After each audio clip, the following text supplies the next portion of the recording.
گھر میں تصویر کا لٹکانا، اس کی وجہ سے رحمت کے فرشتے گھر میں داخل نہیں ہوتے۔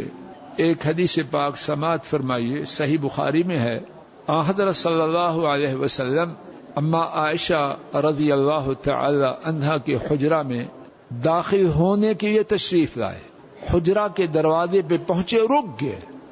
اما عائشہ نے دیکھا، گھبرا گئی، کیا ہو گیا؟ فوراً عرض کیا، اتوب الی اللہ ماذا اذنبت، میں اللہ کے روبرو توبہ کرتی ہوں، انہیں کچھ پتا نہیں کہ میں نے کیا کیا ہے، لیکن اللہ والی تھی۔ عرض کیا، اتوب الی اللہ، میں اللہ کے روبرو توبہ کرتی ہوں، ماذا اذنبت، میں نے کیا گناہ کیا ہے کہ آپ میرے حجرے میں آ نہیں رہے؟ آپ نے فرمایا، ما هذه النمرقہ، یہ تکیہ کیا ہے؟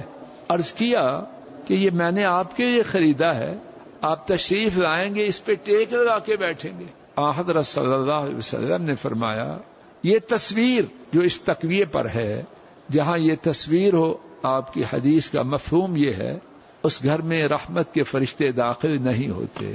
پھر حضرت صلی اللہ علیہ وسلم نے اس تکیے کو کاٹا اور تصویر کو ختم کیا گیا۔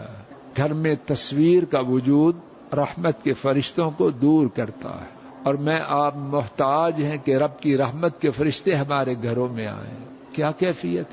اور عجب بات ہے، کچھ عقل مند کہوں کیا کہوں، بڑے شوق سے ڈرامہ کرتے ہیں، احرام باندھا جھوٹا، جھوٹی دعا مانگ رہے ہیں، ویسے پوز بنا رہے ہیں دعا کا، اور تصویر ہو رہی، اور جا کے ڈرائنگ روم میں لگاتے ہیں، انا للہ و انا الیہ راجعون۔ ڈرامہ کرنا ہی تو عبادت سے کرنا ہے، ڈرامہ کے لیے اور کوئی جگہ نہ تھی، یہی رہ گئی ہے۔ حماقت کی بات، عقل کی کمی ہے، عقل کی کمی ہے۔ اتنے پیسے خرچ کر کے، مشقت برداشت کر کے، اگر یہی ڈرامہ کرنا تھا تو یہ پاکستان میں بھی ہو سکتا تھا، یہاں آنے کی کیا ضرورت تھی؟ حماقت کی بات ہے۔